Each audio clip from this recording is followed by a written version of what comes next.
If you're a fan of captivating stories, then you've arrived at the perfect destination. Welcome to Mainly Facts. If you happen to miss any of our previous episodes, this compilation is exactly for you. Whether you're seeking entertainment, background, content, or simply looking to unwind, we've got you covered. Be sure to subscribe to our channel and enable notifications so you'll never miss out on new, intriguing stories.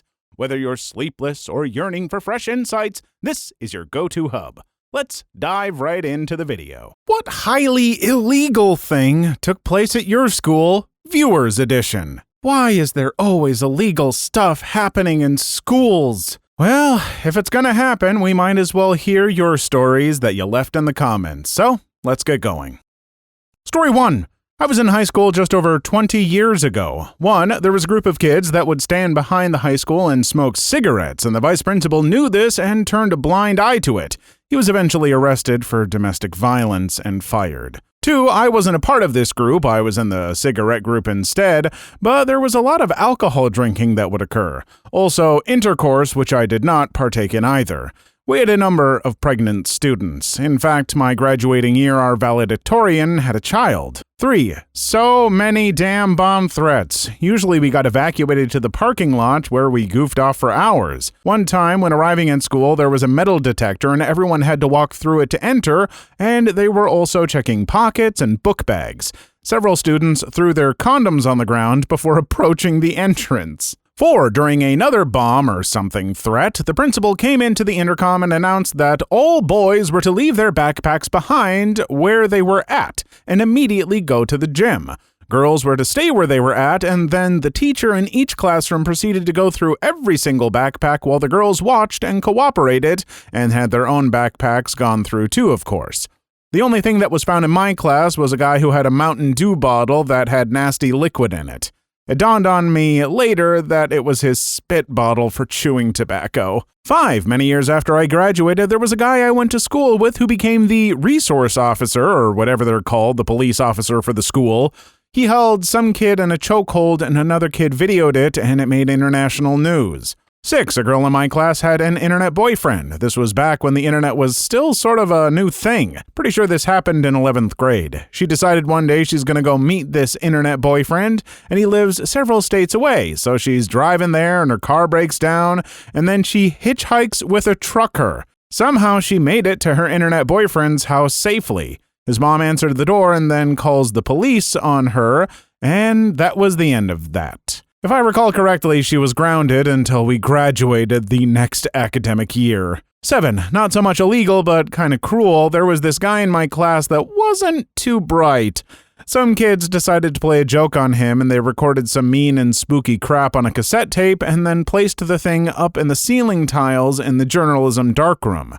The kid got seriously freaked out as he had no idea where the sounds and the voices were coming from. 8, that reminds me, I dated a guy in high school. His mom had schizo or bipolar or something, whatever it was. She had a fairly severe case of it, and she was also a substitute teacher.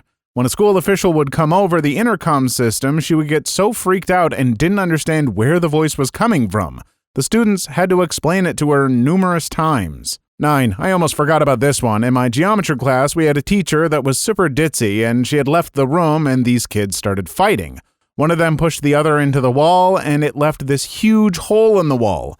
So they moved a poster that was on the wall over the hole. Problem solved.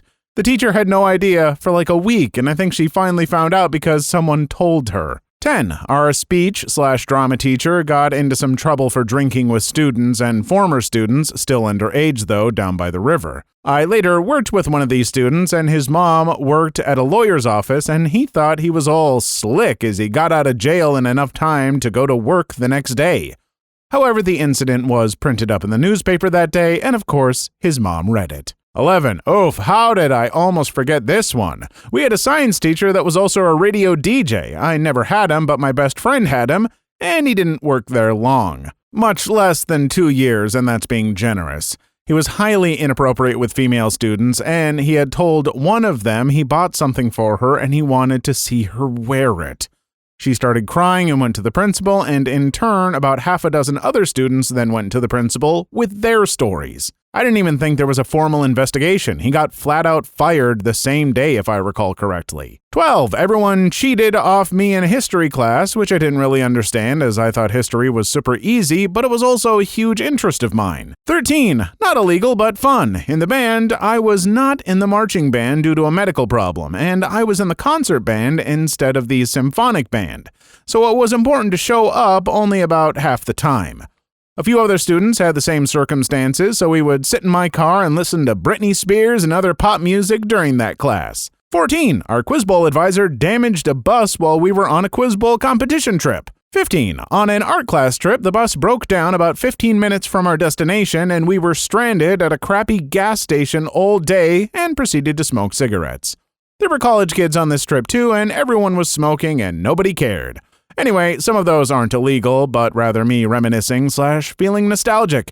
Thank you in advance if you read all that. Well, you're very welcome, because obviously I did read all of that. Also, apparently, we're very much the same age if you were in high school 20 years ago, so yeah, I can relate to some of this, especially the internet not really being a thing, and people having internet boyfriends being a really trippy thing. But also, there was a lot going on at your school. I feel like there might have been that amount of stuff going on at my school, but I sure don't remember, and it definitely has nothing to do with the amount of something that I smoke. Shut up.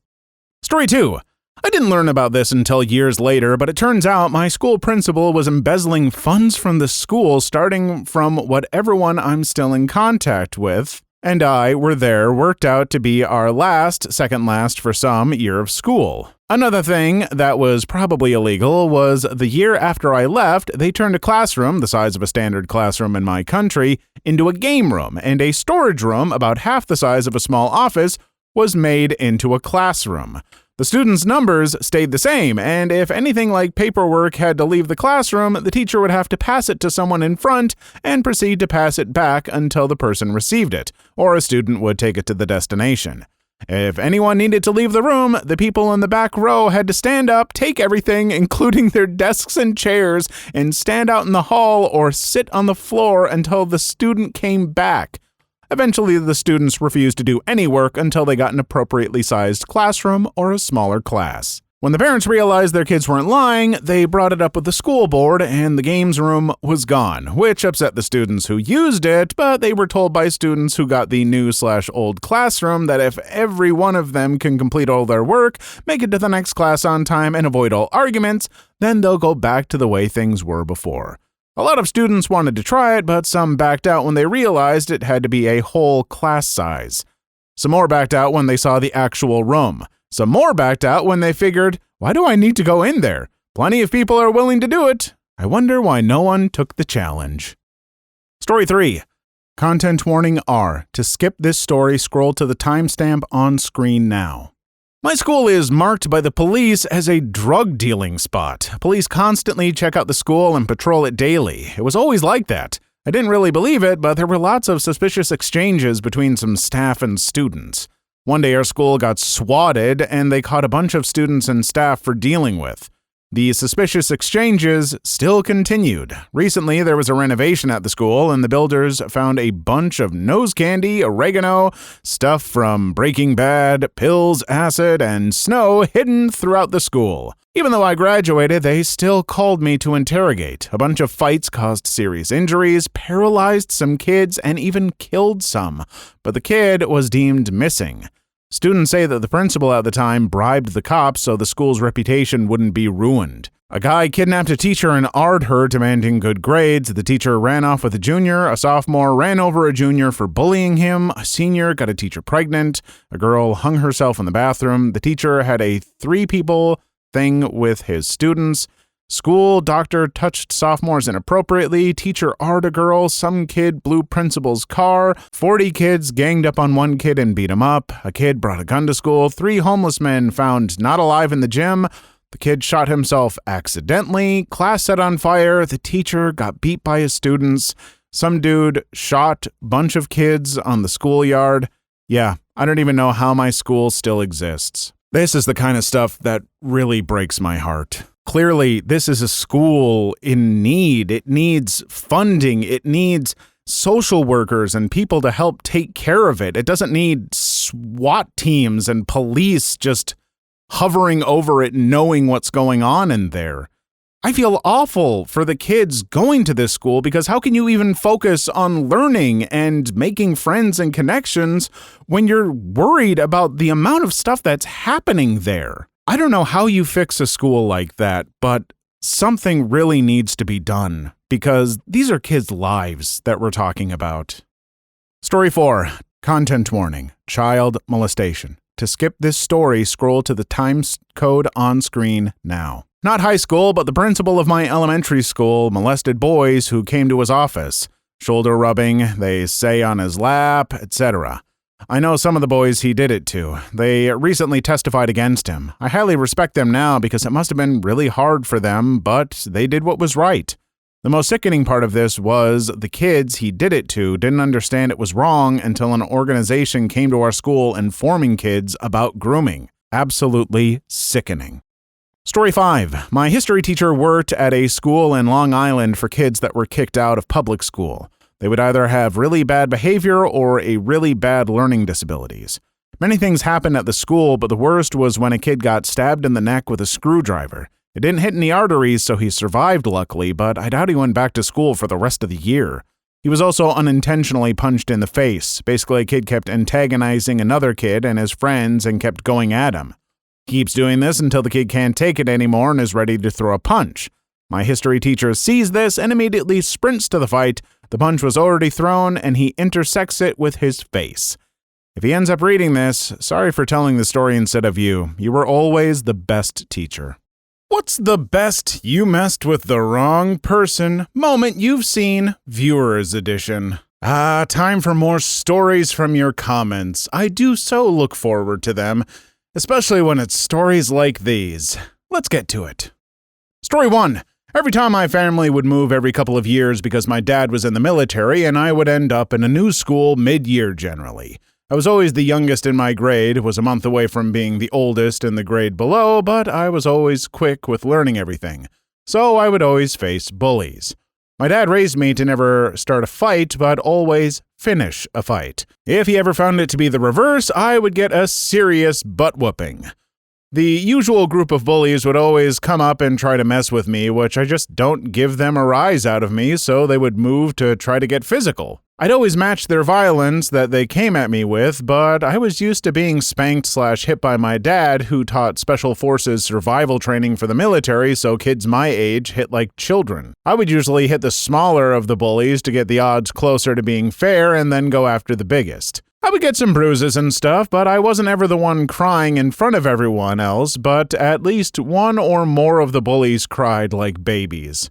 When I got to high school, I actually would keep an eye out for bullies that were victimizing people to go and counter-bully them to help the victim. The vast majority of my fights are trying to stop another fight, but the tough guy just has to be a tough guy until he isn't. I've even stopped 2 home invasions protecting my wife and family, with one time not even needing to draw my firearm and beat the hell out of 2 out of 3 of the invaders.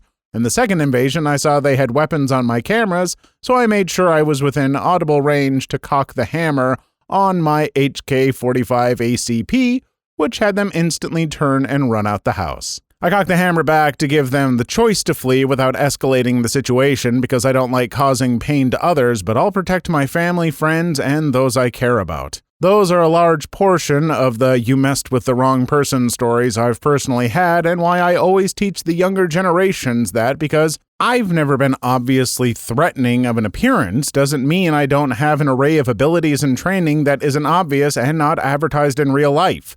I don't go around disrespecting other people or starting crap because it isn't right, and we don't know what any random person's trained skill sets are because there's usually a good chance that a large portion of society will be able to handle a specific situation better than me, we, and it isn't a risk worth pushing unless there is an obvious imminent threat on yourself, family, those who we're responsible for. We never know how far a person that is related to the attacker or someone close to them and their capabilities may be willing to take things for whatever reason they can fabricate to themselves as reality. While I'm not going to agree with the whole idea of your dad hitting you, so you being used to that. I don't personally agree with that kind of philosophy at all. I do think it is important for people to know some amount of self-defense, and I like the idea that you shouldn't be the one to start a fight, but being able to defend yourself when a fight is happening can sometimes be important. I don't know exactly where the line is, what kind of violence can be called for, stuff like that, but your life is important and you should be able to protect yourself in some ways, but oftentimes also running away may be the best option as well. I'm really not an expert on this stuff, folks, so do your research, I guess. Story 2. Okay, so while I didn't break the leg of my bully, I do have a similar story to Dan. I am a thin but well-built young man, and on average, since about the age of 15, I always weigh about 113 pounds, or about 51.2 kilograms, so not that much. But everything I have is bone and muscle. Now, I've always made it a point to tell people I'm around often to avoid messing with my head. No smack in the back of it, no jokingly bouncing stuff off of it, etc. They all ask me why, and I tell them that I tend to black out when my head gets hit too hard, and the more stressed I am, the less it takes for a blackout to happen. And that normally when I come to, my hands hurt and people around me usually are as well. I was diagnosed with berserker syndrome as a child, so my blackouts are me flying into a rage so intense my mind blanks and my body runs on autopilot with only one thing in mind: fight until everyone is beaten or keep fighting until I can't anymore. So I'm kinda feeling the pressure as I've been sick for a few days and we're about to have a test in one of my classes, and this test counts for a third of your grade. Now, failing it would suck, but I wouldn't fail the class outright, but it would make it super tough to manage a passing grade later on, so I'm a bit tensed up and I'm a little wound up in my head trying to study even during lunch. Enter a big bully that loves hitting people and getting away with it with the "we're only playing" excuse, and because he was a good football player. Dude comes up behind me and smacks the back of my head hard enough I jerk forward and slammed my forehead into the table and everything goes black. I wake up with 5 fully grown adults trying and failing to pry me off of this a-hole because I had been strangling him and slamming his head into the floor. The rest of the year he flinched every time he saw me, and I was from that point on called the Small Hulk. That lasted for 3 years, and I still joke about it with my friends to this day about, "You wouldn't like me when I'm angry." Still, I do feel bad about that guy, but I also know I wasn't in control and he brought it on himself, so hopefully it just scared him enough to turn his attitude around and make him a better person.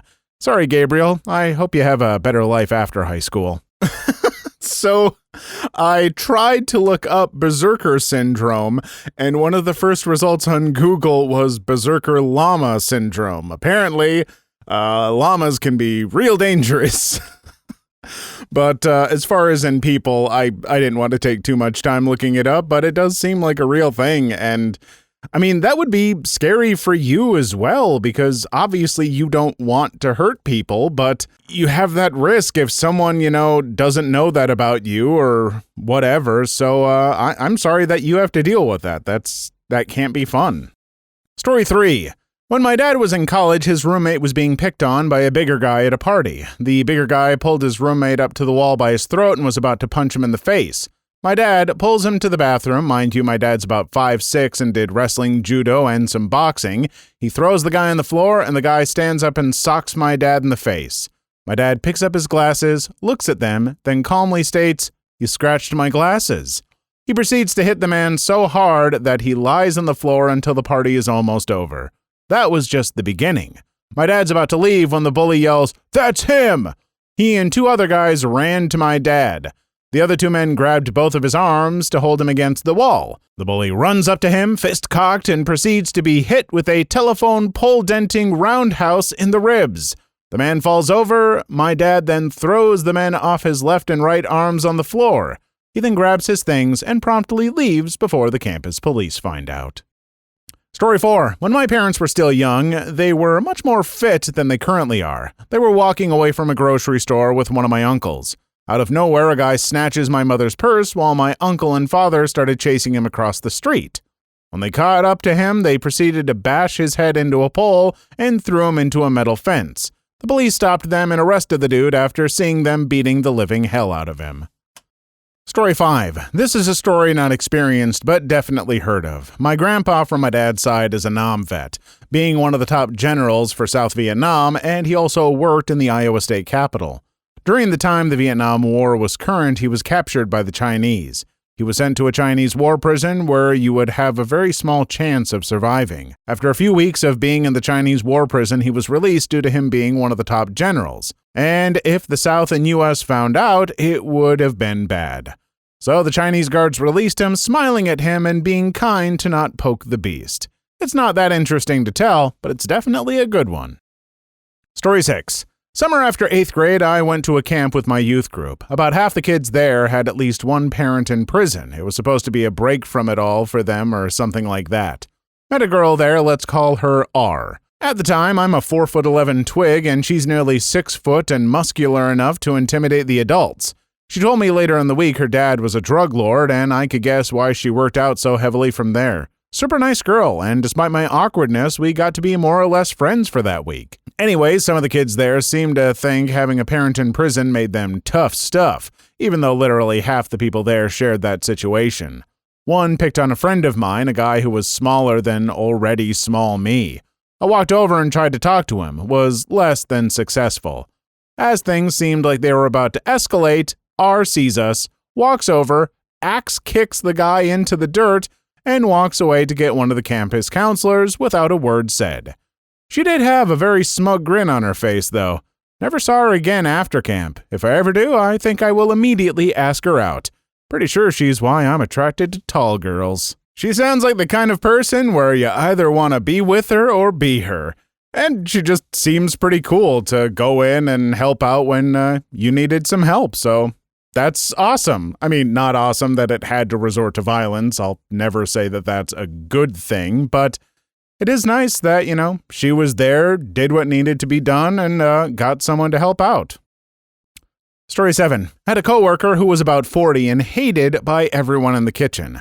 I worked as a dishwasher, and so did he, and he was hired about a month before, and only in the 1 month, he had everyone turn against him. Anyway, he would always say how we kids, me, 16, and the other teenage coworkers, weren't pulling our weight, and how he has to always pick up our slack.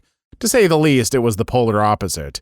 He would also say how everything should go his way, and he has over 16 years of dishwashing experience, and that he was the best worker there. Literally 3 days later, I was promoted to lead dishwasher, now being his boss. He quit the next day. Story 8. My best friend is what I call a gentle giant. He's a big guy and extremely muscular and strong, but he doesn't seem the type of guy who would hurt anyone considering he always has a smile on his face. But one time a guy at school got peed at him for something I don't remember.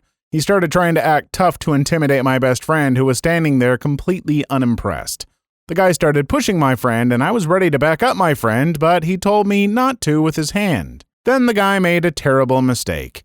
He punched my best friend in the face, and my friend was completely unfazed, as if he didn't feel anything. My friend's face went from neutral, unimpressed face to a I'm going to murder you now type of face. All I could think in my head was, oh crap, this guy is effed. My best friend grabbed this guy and picked him up and threw him against the teacher's desk, which broke on impact. I walked to the guy to check if the poor bastard was still alive, and he was actually crying and in pain. My best friend was suspended for a few days until we all defended him, telling him that the guy started it. Anyway, the guy, who I don't remember his name, ended up in the hospital because he had several broken bones. I still wonder, what the hell did the guy think he would accomplish? My best friend was a monster when it comes to strength and resistance. Did he have a death wish? I don't know. Maybe it was just stupid. There are some people out there who are so desperate to prove how tough they are or to show off to others that they think they can get away with just about anything. Your friend, he's like big, but he's not very, tough. He never seems to fight, so I'll pick on him and, he won't even be able to take it. He's not so tough. I don't know why people get those mindsets, but I'm pretty pacifist in my life, and I'm pretty, I don't know, I don't get it. What was ruined for everybody by one person? Story 1. Brewer's request. Per the New York Times, she asked for 2 chicken fried steaks with gravy and sliced onions, a triple patty bacon cheeseburger, a cheese omelet with ground beef, tomatoes, onions, bell peppers, and jalapenos, a bowl of fried okra with ketchup, 1 pound of barbecue meat with half a loaf of white bread, 3 fajitas, a meat lover's pizza, 1 pint of Bluebell ice cream, a slab of peanut butter fudge with crushed peanuts, and 3 root beers. The state provided him with this meal, costing hundreds of dollars and consisting of thousands of calories. Brewer, claiming he was not very hungry, ate exactly none of it. The next day, state legislators asked the Department of Criminal Justice to end the tradition of last meals. One lawmaker stated, "It is extremely inappropriate to give a person sentenced to death such a privilege. It's a privilege which the perpetrator did not provide to their victim."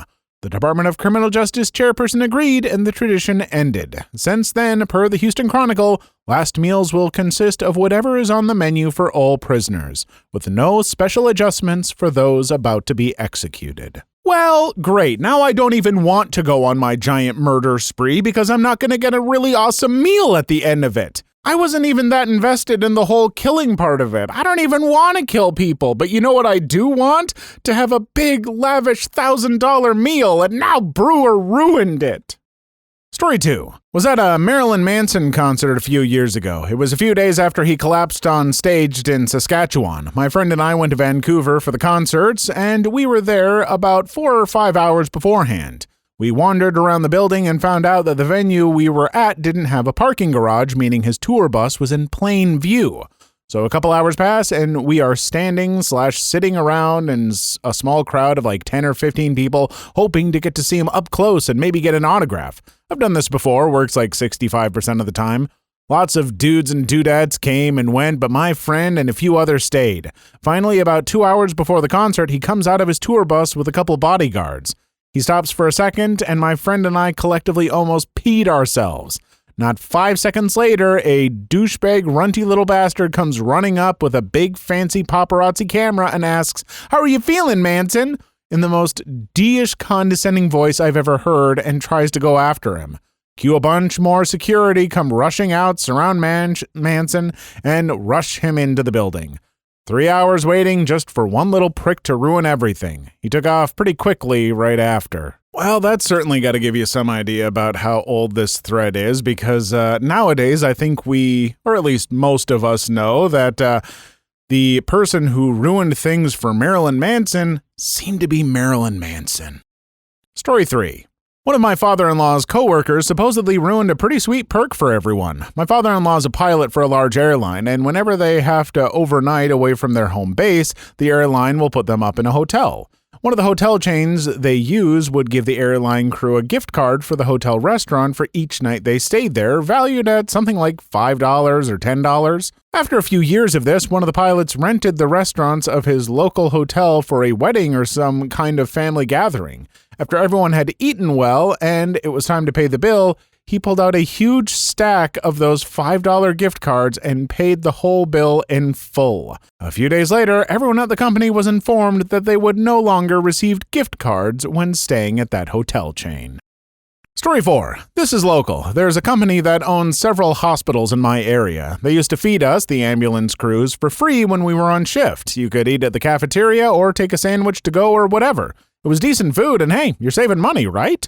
Well, one guy started coming in with his uniform on when he was off work and grabbing sandwiches and chips and drinks, you name it. Lots of it. Basically grocery shopping in the hospital cafeteria and taking it home with him. Needless to say, the hospital decided it wasn't going to supply us with food for our off days, so they stopped it altogether. I'll never understand why people will ruin a good thing.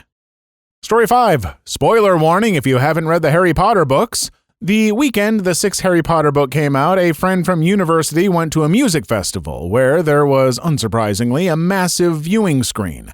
Scrolling along the bottom were the CNN-style messages that people could text directly to the screen. My friend, a notorious practical joker, texted, "Snape kills Dumbledore," and moments later, it rolled across the screen. By all accounts, the collective scream of horror was a thing to behold. In what world would a movie viewing experience be enhanced by me reading the texts of other people I'm watching the movie with? I mean, okay, I guess it's like having a conversation with friends, but it's not friends. It's a bunch of people. People that I probably don't like because they're people. Story 6. Back in the Middle Ages, when I was a child in Detroit, the electric company gave out free light bulbs. You kept the burnt-out ones in a bag, and when it was full, Dad would take it to Detroit Edison and exchange them for free ones. Then, some guy who owned a store, I remember it as a pharmacy, sued because he couldn't sell light bulbs, and that was the end of free light bulbs. Story 7. On Halloween 1974, an 8-year-old boy named Timothy O'Brien died. His candy had indeed been poisoned. A few days prior, his father, Ronald Clark O'Brien, took out a $40,000 life insurance policy on Timothy and Timothy's sister, Elizabeth, then age 5, as an unimaginable way to get out of debt. The only way to collect required that at least one of his children die, so the elder O'Brien laced some pixie sticks with cyanide and cajoled his son into eating one before bed. This is the source of the dangerous Halloween candy myth. I had never actually heard this before. I didn't realize that this was where that whole myth came from. And I'm having to re-record my comment because initially I said some things that were pretty awful, mostly because Ronald Clark O'Brien is an awful, despicable human being, if you can even call him a human at that point, because that is the act of an absolute monster. What's the most messed up thing you've seen on the job? Viewers Edition. You know, these stories of yours aren't the only comments that we read. Oh, I've seen them all right. Oh, when's the face reveal? Oh, this AI voice is pretty advanced. Oh, come on, show us your face. You know what? Fine. Here I am. You happy? Are you all just thrilled? I'm a real flesh and blood human being. I don't know. Also, YouTube likes to know that they're real human squishy things here, so you know what? I'm going to appear on videos more often. My comments, just like this. Now you get to see me. Now you're going to know when it's my comments. You don't even need the text to be blue or whatever it is. Ta-da! Anyway, let's just read the first story right here on camera together. Story 1. 2 stories from my job. Only personally saw one. First, 2010. I worked at a pharmaceutical company, 3rd shift. I came in to hear about something that had happened during first shift's lunch. A driver had delivered something to the warehouse and got back in his truck. Rather than leave, though, he pulled along the far side of the building, not unheard of, good place to sort paperwork, have their own lunch, etc., before pulling out and driving off. Didn't block anyone. So, no one thought anything of it. Until someone having lunch looked out at the small cafeteria's windows and started laughing his butt off. Calls over everyone else, and I do mean everyone. Turns out the trucker had picked up a prostitute. The windows of the cafeteria were tinted dark for whatever reason, so from the driver's point of view, he assumed they were unused offices or something, because even at night, if you were outside, you could barely see light coming from them. But they let in light just fine. So he was nailing this lady as hard as he could while 50 or 60 people watched and laughed their butts off. Well, aside from the first shift site manager who called the trucker's company. Dude got fired that day, and from what we were told, the employer of the trucker told him explicitly that it was because the entire shift staff of a client watched him bring a hooker to the company's truck and go to town with her. Second, this one directly involves me. Last year, I had a short stint working at Dollar General in between one job closing doors permanently, thanks COVID, and finding a more suitable job where I work now. It was just a holdover to pay the bills. As it was a brand new store, there wasn't much to note about it or the normal customers. Until one night, my coworker came to the office looking both amused and horrified. I was in the office because despite only working there 7 months and having no previous manager experience, I ended up being made full-time key, which had essentially 80% of the responsibilities of an assistant manager. Signed the paperwork, handled all deliveries, instructed coworkers on tasks, did money and reports at the end of the night, etc. So it was 8:30, and being a slow night, I was getting a jump on my end-of-shift duties so we could get out of there without lingering. And she finds me there, and she starts giggling and tells me to check the camera for the women's hygiene and makeup aisle, saying this is the funniest crap I've ever seen, but I think we need to call the cops. Okay, I'm not going to be politically correct about this one or sensitive to people's life choices. Most people/instances, especially in person, I try to be respectful and move on, but when telling a story about a complete freak, I will not be polite. There was a man, judging by his gaunt build, his face, and his balls, more on that in a moment, probably late 50s, early 60s, wearing the worst blonde wig I've ever seen, 8-inch heels, red lipstick, and a 100% translucent gauze dress, and that's it. The dress was the smallest, flimsiest thing I'd ever seen. Barely had a top, ended just before his genitals. Maybe it was made for someone a foot shorter, that had slits up the side, half of its already incredibly short length. Coworker hadn't seen him come in, just looked over and saw the guy's hairy butt and balls dangling, while bent over at the waist to look at something on a lower shelf. Why not bend the knees and get down there? Well, either he was too old to squat comfortably, or he liked putting his anus on display for the world. I easily believe either. So after a minute of grasping what I'm seeing and laughing while finding the store phone, I'm about to call the police on the dude when he picks something up, walks to the register, coworker back out there, pays for it, and leaves.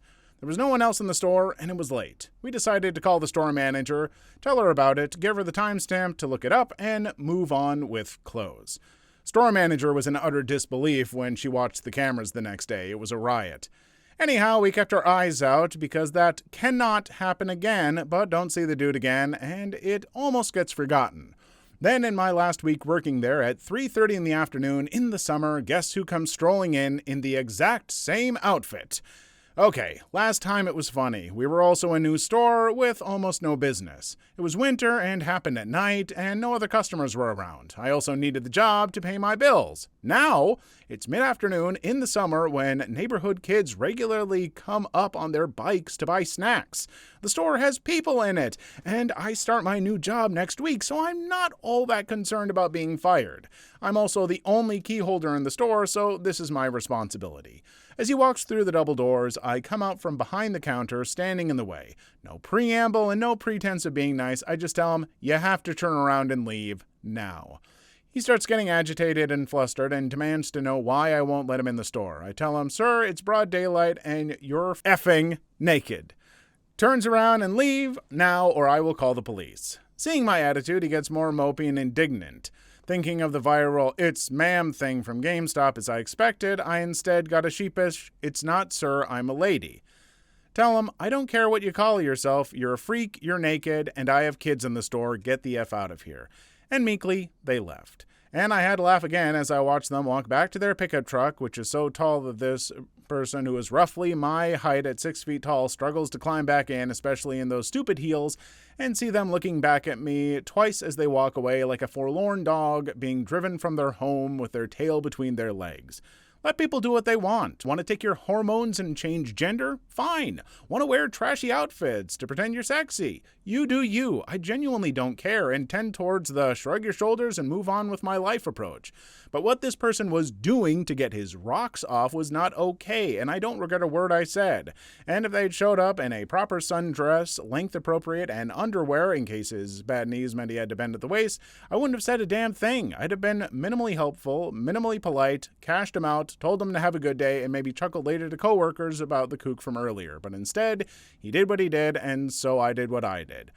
Oh, the old coworker who had seen him for the first time no longer worked there, but I still had her number. Sent her the text that the nudist was back. She blew up my phone almost instantly, wanting to know what happened. Okay, first off, if the person has told you it is not sir, I am a lady, call her she.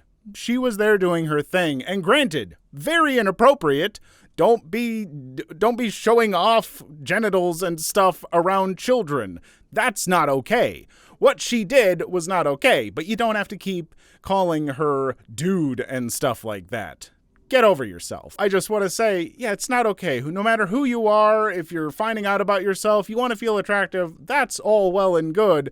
But there is public decency and kids and just respecting others. And so don't go show it around your bits and your holes to people.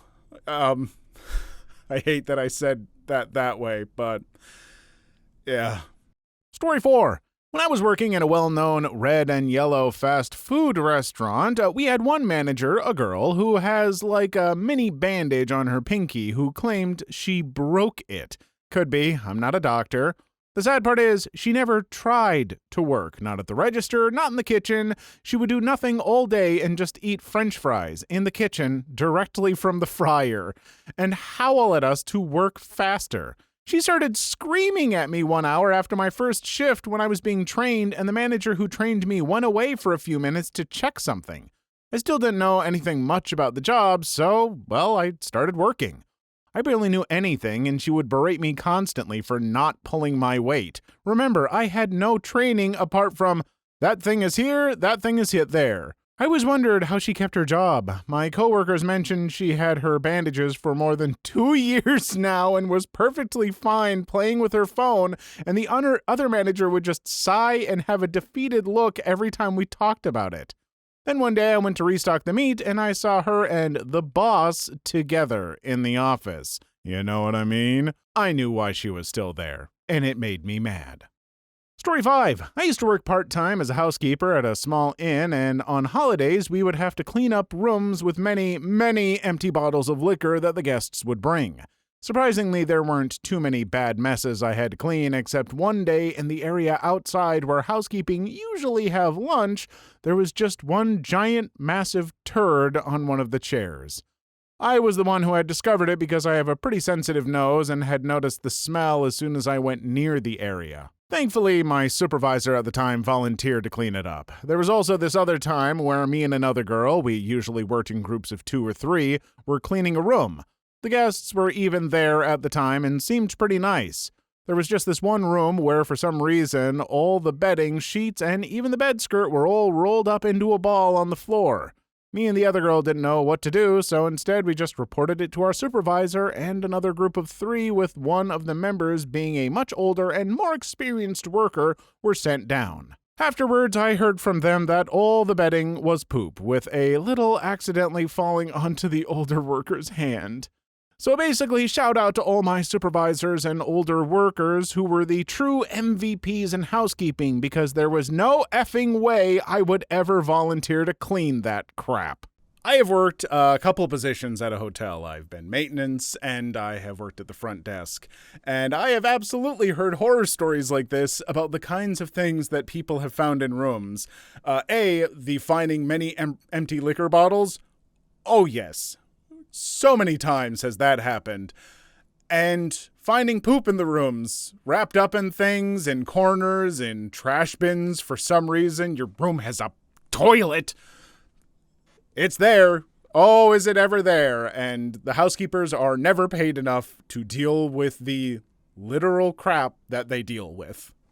Story 11. While it's more tame than some of them here, these sit kind of hard with me. I'm 21 now, and I used to work as a security guard. Indiana allows that at 18, just not armed work.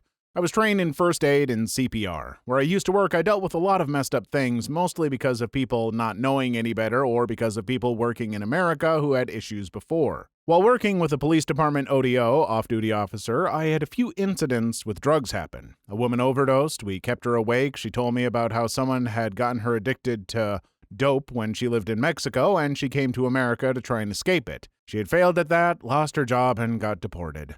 I also witnessed a severe dope withdrawal. He nearly died, incoherent and babbling. Didn't even know his own name. I can't get the image of those eyes out of my head. Glassy, gone, almost dead eyes. He somehow survived with my inability to administer medication and my just lack of life experience. Previous to these, I had to deal with a few first aid cases that were less drug-related and more bloody. A female worker, maybe 25, reached into an overstuffed compartment, and when she pulled her hand out, skinned the top of her index finger almost down to the bone. From the first knuckle to the nail. In a different case, a separate girl fell down the stairs of our 4-story mezzanine and hit her head on a bolt. It ripped her cheek open, and I could see teeth from the side of her face, from the outside. It was maybe a square-inch hole through the side of her face. For those stories, I was either the responding guard or the backup in the incident. Now, more comedic, but still terrible. I was on tour, maybe 8 p.m. I get one of the sets of bathrooms, and a guy I knew walks up to me and asks me, "Hey D, can you check inside? It really effing stinks." I obliged, as it was a place that I had to go into. I opened the door, and the foulest stench I had ever had the displeasure of smelling hit my nostrils. My eyes instantly watered, and I almost vomited on the spot. I basically fell out of the door and gasped for clean air. I called on the radio that I needed maintenance at those restrooms and called for a super to come for a report. When they got there, we went in. It wasn't as bad the second time around, but once we all were in, the maintenance guy vomited. The super complained about being queasy, and my eyes were burning again. We rounded the corner into the main chamber with urinals and sinks to find sewage oozing up from the floor drains, sinks, toilets, and out of the urinals. It turns out that for months, some of the workers had been flushing feminine products. All 4 of the restrooms for this warehouse ran into a singular junction that ran out to the septic. This junction was big enough for my 6'2" self to be able to stand up in. It had been clogged fully, and the demonic crap balloon had just happened to pop about an hour before I had gone on my tour. So back to what I was talking about when I worked for a hotel. When I worked maintenance, our maintenance office was down in the basement. You'd go down through the boiler room and some storage stuff, and our office was tucked away back there. But aside from, the boiler room and stuff, there was also all the sewage pipes went down through there, all that kind of stuff. You see where this is going. And one day I arrived for work, and I start heading down the basement stairs, and it's kind of dark down there. And I'm like, what's wrong with the floor? And why does it smell? Yeah, the sewage had completely backed up and was filling up the basement. It was only like a couple inches deep. But we got there, and my work partner for the night, I won't say his name, he was already there.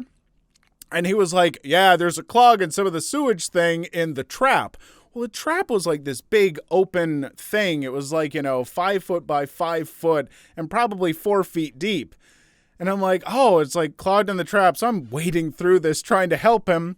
We get to the trap. He kneels down in the sewage and hands me his walkie-talkie. And he goes, I'll take care of this. And plunges into the sewage. He disappeared, aside from since the surface level wasn't too deep, his butt sticking up in the air, the whole top of his body down in there for a good 10-15 seconds, comes up, gets a breath, goes back down. I've never come so close to throwing up on the job, but what an amazing memory. Story 12. I will not say where I work, but I've seen a lot of crazy crap at my job. Still work there, by the way. I have 2 stories. One, the customer bathroom toilet was flooded. We have 2 bathrooms in the store, with one strictly being for employees and always locked and unavailable without the key to it, and the other being for pretty much everyone. I told my manager, and he said he would handle it. The poor guy even offered to help unclog it, but we didn't really have plungers available 24/7, as they would always end up going missing, or someone wouldn't clean them and put them back where they found them. I know, not sure who my coworkers were thinking to be responsible for this crap. It couldn't have been the guy who told me, because I saw him walk in the store after I walked in to start my shift. Note, some crap is always happening on Monday, so I'm more or less prepared for the crap that usually unfolds, since crazy is always unpredictable in that store on Mondays. One of the AMs went to see what they were potentially dealing with. I never saw her reaction, but she did tell our manager she gagged while opening the door, so whatever it was, it had to be horrifying.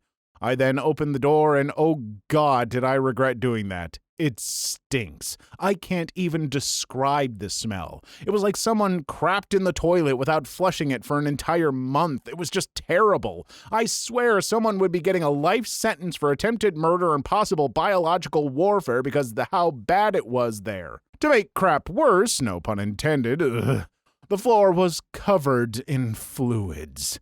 I couldn't even recognize what I was looking at on the floor. It was like something right out of a John Carpenter's The Thing. It looked like melted and liquefied bodily fluids turned the bathroom into their home. I just can't. It was really that bad. I was not cleaning that either. I don't know who the poor unfortunate soul is that had to clean up that putrid wasteland, but I deeply apologize for the bio-warfare you were drafted into. 2. Some customers opened a thing of bread and a can of Vienna sausages, put the sausages in between 2 slices of bread, and ate it in one of the aisles. We found the empty can, the half-eaten sandwich, and the loaf of bread that was opened. The empty can was found on one of the crown end displays, and the loaf of bread was found in the cookie aisle. Whoever did that wanted to make sure we didn't find out about their deed too quickly. These crimes were respected in prison according to former prisoners, Viewers Edition. Well, hi there. If you didn't watch the last couple videos from yesterday or whenever it was, look, I show my face now. I'm here. I'm real. I'm made of flesh and not some sort of advanced AI CGI thing, definitely. I did want to thank you all. I saw a lot of your comments, a lot about my mustache. People wondering why I don't have a big beard. It's the summertime, folks. It's hot outside. I need to stay light. Come wintertime, we're going to see that big old Kratos beard going, so just stick around. Also, I'm probably going to do like a little AMA, will Ask Me Anything, so if you have questions for me, ask them down in the comments. Comment me whatever question you want, and I'll pick some of my favorites, and who knows, maybe I'll answer that one question that y'all just can't stop friggin' asking. Anyway, let's do some stories about prison. Hey folks, quick content warning here. We're talking about, hierarchies in prison. There will be some mention of aurists and pedophiles, stuff like that.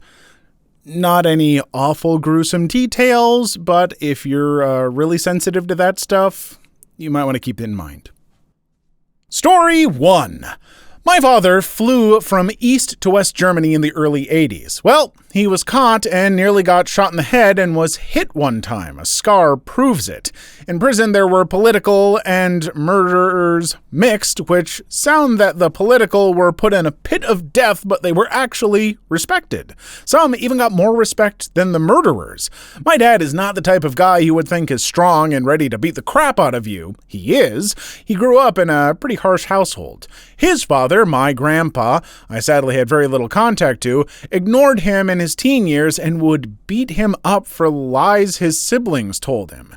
So he's pretty ready to fight if necessary.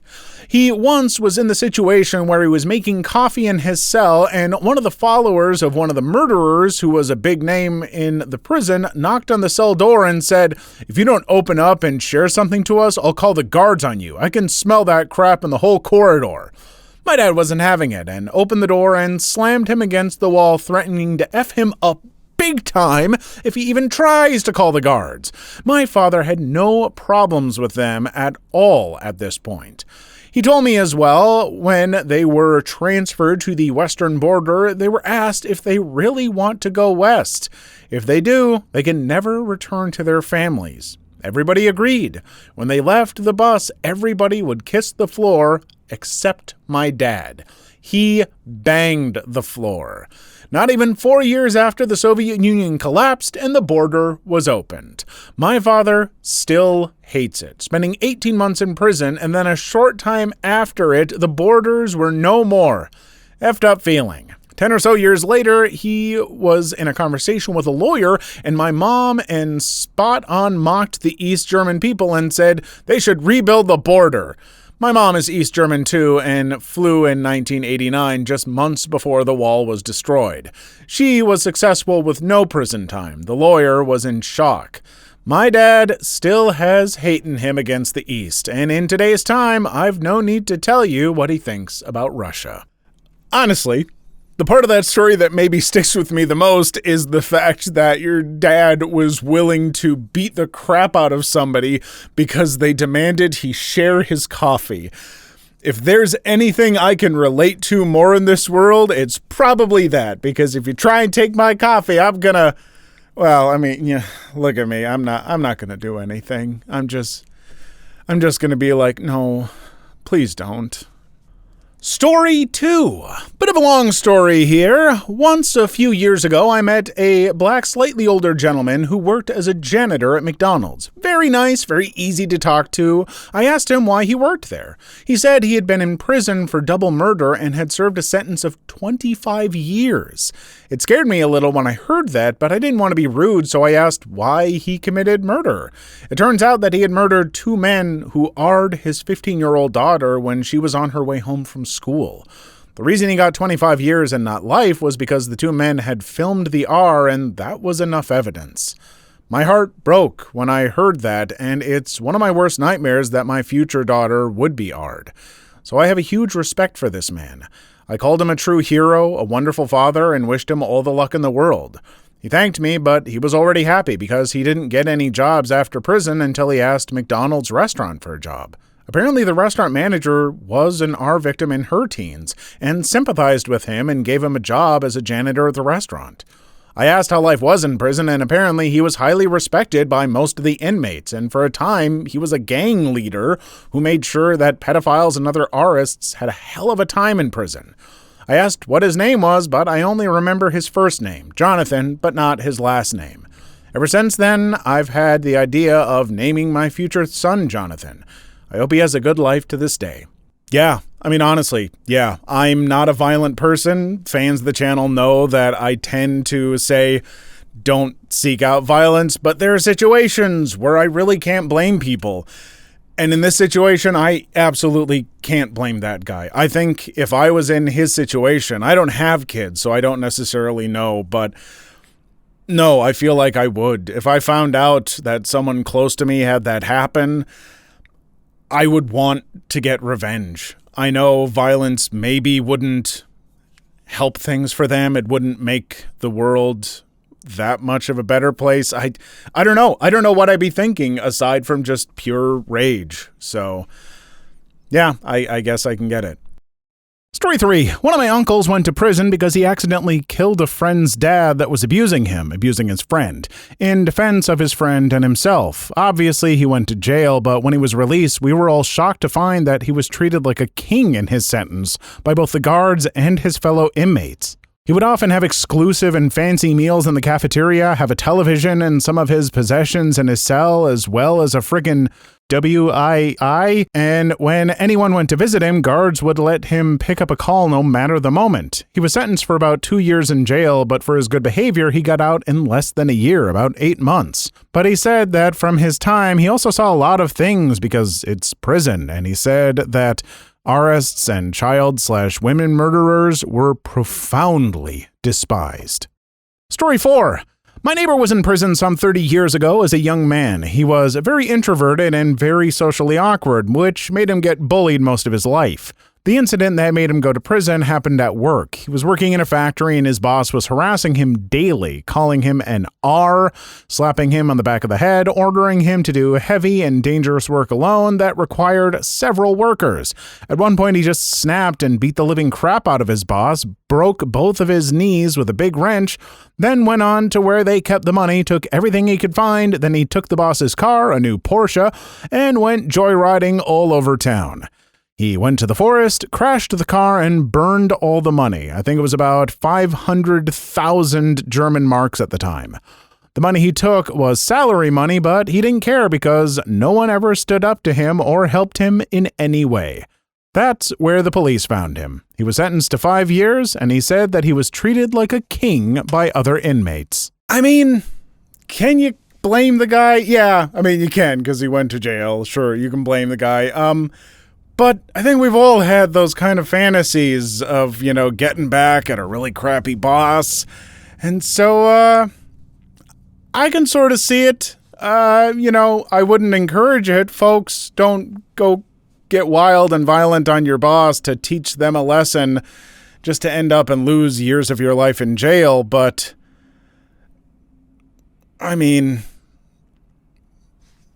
yeah.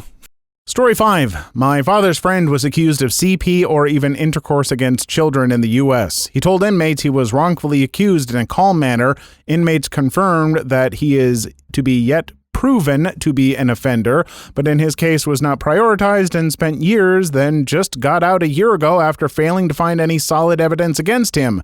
Fearing for his life and being in the U.S. for too long, he just went back to his home country. Didn't even file some compensation for time spent in custody. He just wanted it to be over with. Lost his wife during that time, but his 2 kids still love him more than their stepfather. Story 6. A friend of mine was in prison for breaking her partner's laptop over his head. She did so because she was using it and got curious about some files she'd never noticed before. They were hidden and just seemed suspicious. The files were filled with images and videos of CSA material. The way she tells it, she heard him raise the garage door, called the police, gave the address, hung up, and he got an extreme close-up of the laptop as it collided with his face and head and back and whatever other areas she could reach with it during the kerfuffle, as she refers to it. She said she never had issues with the officers or the prisoners. The general consensus was that she is a generally chill person who was there because the law is stupid sometimes. What she did is technically assault after all. And she got by pretty easily. But she did get a mild scolding from her arresting officer for continuing to knock him around with the laptop until the police got there, but got points for handing the laptop over and stopping when they got there. She was very matter-of-fact the whole time with everyone. Said she 100% rocked his crap with that laptop filled with horrors, would do it again if it happened again, and that she hopes he winces every time he sees a laptop for the rest of his life. But she understands that carries consequences, and she's willing to accept those consequences. He's still in prison. She's out and married to a wonderful guy who is fully aware of and in agreement with her CSA policy. Please leave your story in the comments. I would love to make a video on them in the future. Also, don't forget to like and subscribe.